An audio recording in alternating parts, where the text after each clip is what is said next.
예레미야 1장 16절에서 19절입니다. 내가 이렇게 내 백성을 심판하는 까닭은 그들이 나를 버리고 떠나서 다른 신들에게 향을 피우고 손으로 우상을 만들어서 그것들을 숭배하는 죄를 저질렀기 때문이다.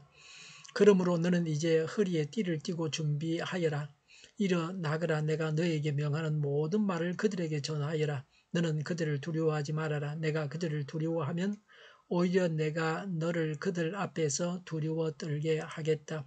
그러므로 내가 오늘 너를 튼튼하게 방비된 성읍과 새기둥과 놋 성벽으로 만들어서 이 나라의 모든 사람 곧 유다의 왕들과 관리들에게 맞서고 제사장들에게 맞서고 이 땅의 백성에게 맞서게 하겠다. 그들이 너에게 맞서서 덤벼 들겠지만 너를 이기지는 못할 것이다. 내가 너를 보호하려고 너와 함께 있기 때문이다. 나 주의 말이다. 아멘.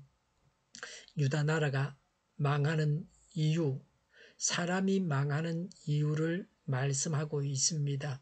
16절에 내가 이렇게 내 백성을 심판하는 까닭은 그들이 나를 버리고 떠나서 다른 신들에게 향을 피우고 손으로 우상을 만들어서 그것들을 숭배하는 죄를 저질렀기 때문이다 라고 하셨습니다.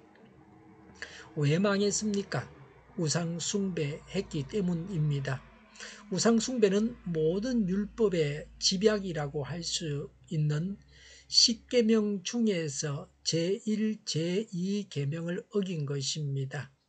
간단히 말하면 죄는 우상 숭배입니다. 우상 숭배는 우주의 창조자이시고 주관자이시고 구원자이신 유일하신 하나님을 모독하는 죄입니다. 우상 숭배는 하나님의 존재를 인정하지 않습니다. 그래서 우상 숭배는 가장 근원적인 죄입니다. 유다는 우상 숭배함으로 스스로 선민이기를 포기했습니다. 그래서 하나님께서 심판하시는 것은 필연적입니다. 존 플라벨은 우리가 지나치게 사랑하고 우러러보고 의지하는 것은 그것이 무엇이든지 간에 하나님께서 그것을 계속해서 때려 부수고 우리와 함께 그것의 공허성을 깨닫도록 하신다고 했습니다. 하나님께서 선지자에게 하시는 말씀입니다. 하나님 말씀을 전하는 자가 가져야 할 자세를 말씀하십니다. 17절에 그러므로 너는 이제 허리에 띠를 띠고 준비하여라. 일어나거라. 내가 너에게 명하는 모든 말을 그들에게 전하여라고 했습니다. 이제 하나님의 말씀을 전하러 나가라고 하십니다. 준비를 해서 맡은 바 소임을 감당하라고 하십니다. 신속하게 적극적으로 일을 하라고 하십니다. 어떤 방법을 사용하든지 하나님 말씀을 전해야 합니다. 그 시대에 적합한 방법을 사용해서 하나님 말씀을 전해야 합니다. 우리가 세상에 나가서 하나님 말씀을 전해야 합니다. 가정에서 생활 속에서 예수님을 증거해야 합니다. 가장 지혜롭고 효과적인 방법을 사용해서 복음을 전해야 합니다. 하나님은 지금 전도하러 나가라고 하십니다. 웅크리고만 있지 말고 세상 일에만 바쁘지 말고 전도하라고 하십니다. 쓸데없는 일에 신경 쓰지 말고 영원토록 인정받을 수 있는 일, 영혼을 구원하는 일을 하라고 하십니다. 하나 더 덧붙인다면 사람을 온전하게 세워서 그 사람이 다시 전도할 수 있을 정도로 온전하게 세우는 일, 양육하는 일을 해야 합니다. 허리를 동이라는 말씀은 진리의 말씀으로 전도를 준비하라는 것입니다. 일어나라는 것은 영적인 무지와 나태함에서 가감히 일어나 담대히 나아가라는 말씀입니다. 17절에 너는 그들을 두려워하지 말아라. 내가 그들을 두려워하면 오히려 내가 너를 그들 앞에서 무서워 떨게 하겠다라고 했습니다. 유다의 멸망을 선포할 때 반발과 핍박이 극심했습니다. 실제로 예레미야는 50년 동안 선지자직을 수행하면서 옥에 갇히기도 하고 엄청난 박해를 당했습니다. 그래서 하신 말씀입니다. 전도자는 피전도자를 두려워하게 되면 전도를 못합니다.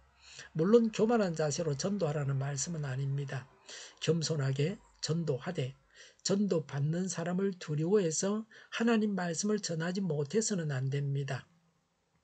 전도자가 세상을 두려워하면 하나님은 전도자가 세상 앞에서 무서워 떨게 하겠다고 말씀하십니다. 두려움은 신앙을 약화시킵니다. 우리는 세상을 두려워하지 말고 하나님을 두려워해야 합니다. 18절에 그러므로 내가 오늘 너를 튼튼하게 방비된 성읍과 새기둥과 놋 성벽으로 만들어서 19절에 그들이 너를 이기지 못할 것이다. 내가 너를 보호하려고 너와 함께 있기 때문이다. 나 주의 말이다 라고 했습니다. 하나님은 하나님의 일꾼과 함께 하셔서 보호하십니다. 새기둥과 놋 성벽으로 만든 안전한 성에 거하게 하십니다. 하나님께서 안전을 보장하십니다. 그래서 바울은 수십 번 죽을 고비를 넘기면서 불사조처럼 복음을 전했습니다. 어떤 박해에도 예언자의 예레미야의 예언 사역이 끊기지 않는다는 것입니다. 로마서 8장 31절에 그렇다면 이런 일을 두고 우리가 무엇이라고 말할 수 있겠습니까? 하나님이 우리 편이시면 누가 우리를 대적하겠습니까?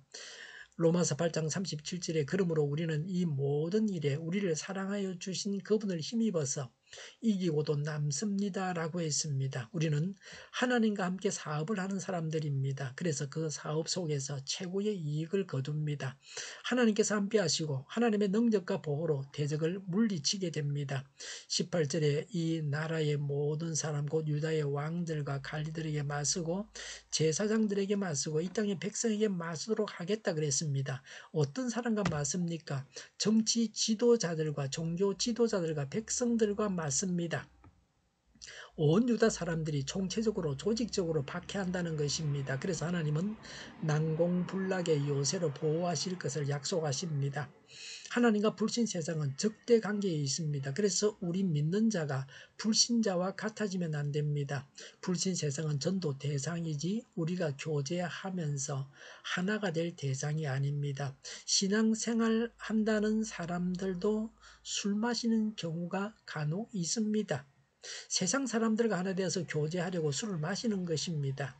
그렇게 해서 불신 세상 사람처럼 되고 맙니다. 세상은 우리가 사랑을 가지고 품으면서 전도해야 할 대상이고 구원해내야 할 사람들입니다. 엄밀히 말해서 불신 세상은 그리스도인과는 적대 관계입니다. 불신 세상에 대해서 아니요를 언제나 말할 수 있어야 합니다. 불신 세상도 때로는 바르게 나아갈 때가 있습니다. 그럴 때에 아니오라고 말하라는 것은 아닙니다. 교회 안에도 하나님과는 무관한 사람들이 있습니다. 교회 안에도 하나님의 종이 아니고 마귀의 종이 있습니다. 때로는 성도가 변질되어서 마귀의 종노릇하기도 하고 나 자신이 그렇게 되기도 합니다. 때로는 마귀의 종노릇하는 자들은 교회에 치명적인 피해를 줍니다. 큰 마귀는 교회 안에서 설치고 있습니다. 사막을 여행한 사람에게 가장 자신을 괴롭힌 것이 무엇입니까? 라고 물으면 신발 속에 들어있는 돌이라고 그렇게 말하기도 합니다. 교회 안에서 마귀의 종노릇 하는 자들은 신발 속에 들어있는 돌과 같은 존재입니다. 교회에 치명적인 해를 주는 자들이 교회 안에 있습니다. 하나님의 일꾼이 잘못되는 것이 교회에 가장 큰 피해를 주는 것입니다. 내가 하나님의 사람으로서 교회에 가장 큰 피해를 주지 않아야 한다는 것을 분명하게 명심해야 합니다.